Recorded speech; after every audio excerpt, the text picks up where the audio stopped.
Assalamualaikum warahmatullahi wabarakatuh. Hai anak-anak. Hari ini kita akan belajar tentang sholat jamak dan sholat qashar.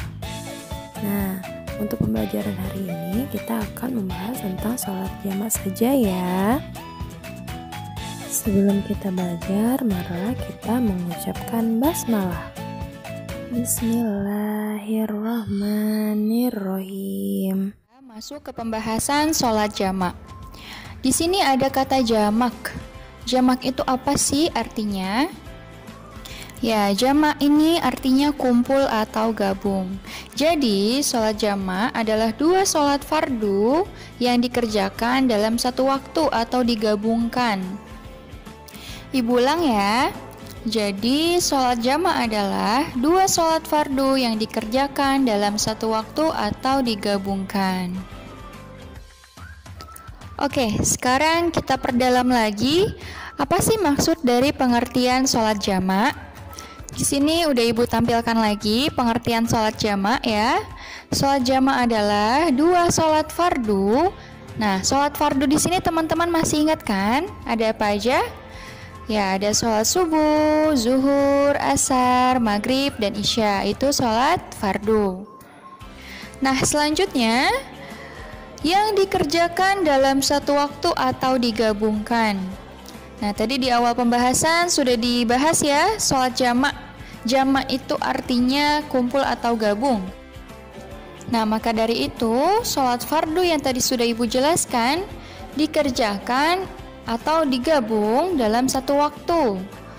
Untuk lebih detailnya disimak baik-baik ya.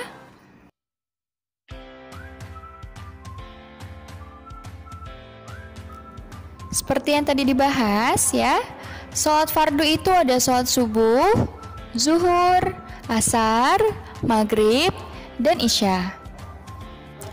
Tetapi dari kelima sholat fardu ini tidak semuanya bisa kita jamak ya.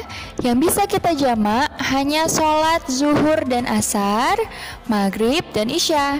Jadi yang kita tidak bisa jamak itu adalah sholat subuh. Sesuai pengertiannya tadi ya. Jadi ada dua sholat fardu yang digabungkan dalam satu waktu. Nah, yaitu ada zuhur, asar, maghrib, dan isya. Nah, dari keempat sholat ini kita kelompokkan menjadi dua kelompok ya. Zuhur sama asar, maghrib sama isya. Dua kelompok ini tidak bisa dipisahkan ya. Jadi kalau mau menggabungkan sholat, harus sesuai dengan kelompoknya. Zuhur harus digabungkan dengan asar atau asar digabungkan dengan zuhur. Maghrib digabungkan dengan isya atau isya digabungkan dengan maghrib. Jadi tidak bisa kalau misalkan maghrib mau digabungkan sama zuhur itu nggak boleh. Atau isya mau digabungkan sama asar itu nggak boleh. Ya, jadi harus sesuai dengan kelompoknya.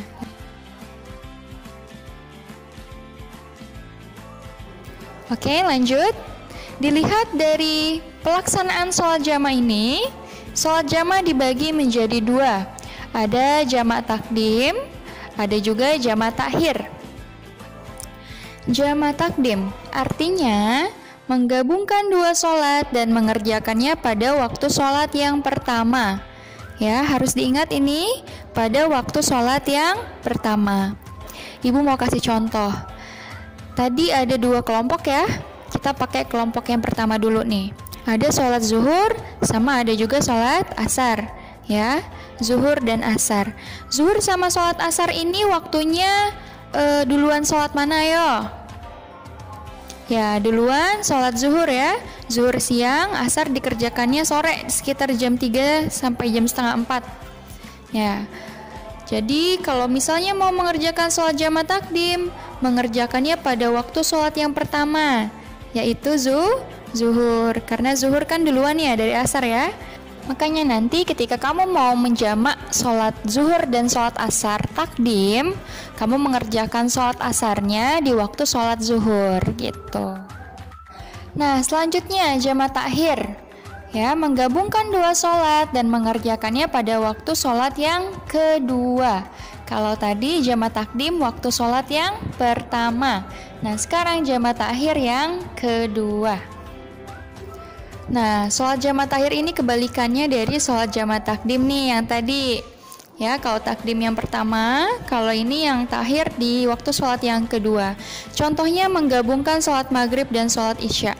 Maghrib dan sholat isya itu duluan maghrib ya, isyanya terakhir, belakangan. Nah, jika mengerjakan sholat jamak takhir, kamu menggabungkan sholat maghrib dan sholat isya, maka mengerjakan sholat maghribnya di waktu sholat yang kedua, yaitu sholat isya.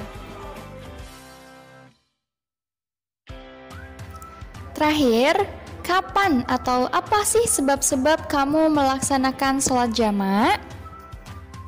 Yang pertama, ketika kamu melakukan perjalanan jauh sekitar 3 farsah atau kurang lebih 81 km. Misalnya kamu mau pulang kampung dari kota Depok ke Yogyakarta. Nah, lumayan jauh kan ya? Lalu kamu berhenti di rest area waktu sholat zuhur. Waktu sholat zuhur kamu berhenti di rest area, kamu sholat zuhur, dan kamu berpikir, kayaknya aku nggak bisa berhenti lagi nih waktu sholat asar. Akhirnya kamu mengerjakan sholat asar di waktu sholat zuhur, jadi menggabungkan. Ya, jadi 2 kali sholat tuh. Waktu sholat zuhur, selesai sholat zuhur, baru kamu sholat asar. Nah, itu namanya jamak takdim ya, karena mengerjakan sholat asarnya di waktu sholat zuhur. Yang kedua, ketika kamu dalam keadaan darurat. Bisa jadi ketika ada gempa bumi, ada tsunami, ya, bangunan-bangunannya kan roboh ya. Jadi kamu nggak bisa sholat terus misalkan. Nah, itu nggak apa-apa kamu sholat jamak. Atau sedang dalam suasana macet total. Sudah azan tapi macet banget nih, nggak bisa berhenti. Nah, itu tidak apa-apa kamu melakukan sholat jamak. Yang ketiga, ketika kamu dalam keadaan sakit. Ya, sakit di sini bukan cuma pusing atau mual. Bu, aku pusing, aku mau sholatnya di jamak. Kalau sekiranya kamu masih bisa bangun, kenapa tidak sholat saja ya, nggak usah di jamak gitu. Tapi ketika kamu sakitnya yang parah ya, misalkan kaki kamu patah atau tangan kamu patah, nah itu tidak apa kamu sholat jamak. Alhamdulillah, cukup sekian materi kali ini ya. Pembahasan sholat qashar insya Allah lanjut ke video bagian kedua. Oke, semoga ilmunya bermanfaat. Sekian, wassalamualaikum warahmatullahi wabarakatuh.